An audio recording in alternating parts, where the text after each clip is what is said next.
ಎಲ್ರಿಗೂ ನಮಸ್ಕಾರ. Kidney fail ಆದಾಗ ಕಿಡ್ನಿ ಒಂದು ಫೇಲ್ ಆಗಿರ್ಬೋದು ಅಥವಾ ಎರಡು ಫೇಲ್ ಆಗಿರ್ಬೋದು. ನೀವು ಏನೇ ಮೆಡಿಸಿನ್ ತಗೊಂಡ್ರು ಕೂಡ ಕ್ರಿಯಾಟಿನ್ ಲೆವೆಲ್ ಕಡಿಮೆ ಆಗ್ತಾ ಇಲ್ಲ.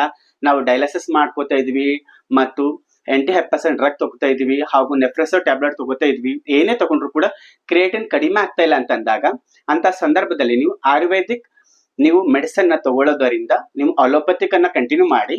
ವೈದ್ಯರು ಏನ್ ಹೇಳಿದ್ದಾರೋ ಡಯಾಲಿಸಿಸ್ ಅಥವಾ ನೆಫ್ರೆಸೋ ಟ್ಯಾಬ್ಲೆಟ್ ಅಥವಾ ಅವ್ರು ಪ್ರಿಸ್ಕ್ರೈಬ್ ಮಾಡ್ಕೊಂತ ಆ ಟ್ಯಾಬ್ಲೆಟ್ ಅನ್ನ ಕಂಟಿನ್ಯೂ ಮಾಡಿ. ಅದರ ಜೊತೆಯಲ್ಲಿ ನೀವು ಈ ಆಯುರ್ವೇದಿಕ್ ಅನ್ನು ಬಳಸುವುದರಿಂದ ಸತತವಾಗಿ 3 ತಿಂಗಳು ಬಳಸುತ್ತಾ ಬಂದಲ್ಲಿ ನಿಮ್ಮ ಕ್ರಿಯಾಟಿನ್ ಲೆವೆಲ್ ಕಡಿಮೆ ಆಗತ್ತೆ, ನಿಮ್ಮ ಕ್ರಿಯಾಟಿನ್ ಫುಲ್ ನಾರ್ಮಲ್ ಆಗತ್ತೆ. ನೀವು ನಾರ್ಮಲ್ ಆಗಿ ಹೆಲ್ದಿ ಲೈಫ್ ಅನ್ನು ಎಂಜಾಯ್ ಮಾಡಬಹುದು ಅಂತ ಹೇಳುತ್ತಾ, ಅದು ಯಾವ್ದಾದಂದ್ರೆ ಅರಳಿಯ ಮರದ ಎಲೆಗಳನ್ನು 5 ರಿಂದ 6 ಎಲೆಗಳನ್ನು ತಂದು ಚೆನ್ನಾಗಿ ತೊಳ್ಕೊಂಡು ಒಂದು ಜಾರ್ನಲ್ಲಿ ಹಾಕೊಳ್ಳಿ.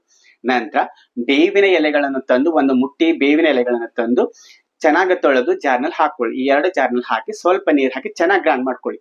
ಚೆನ್ನಾಗಿ ಗ್ರೈಂಡ್ ಮಾಡಿದ ನಂತರ ಅರ್ಧ ಗ್ಲಾಸ್ ಅನ್ನ ನೀವು ಚೆನ್ನಾಗಿ ಸೋಸ್ಕೊಂಡು ನೀವು ಮುಂಜಾನೆ ಹಾಗೂ ಸಾಯಂಕಾಲ ಸತತವಾಗಿ ನೀವು ಬಿಫೋರ್ ಬ್ರೇಕ್ಫಾಸ್ಟ್ ಬಿಫೋರ್ ಡಿನ್ನರ್ ನೀವು ಸತತವಾಗಿ 3 ತಿಂಗಳು ಸೇವಿಸುತ್ತಾ ಬಂದಲ್ಲಿ ನಿಮ್ಮ ಕ್ರಿಯಾಟಿನ್ ಲೆವೆಲ್ ಕಡಿಮೆ ಆಗತ್ತೆ ಮತ್ತು ನಿಮ್ಮ ಕ್ರಿಯಾಟಿನ್ ಫುಲ್ ಸಂಪೂರ್ಣ ನಾರ್ಮಲ್ ಆಗುತ್ತೆ.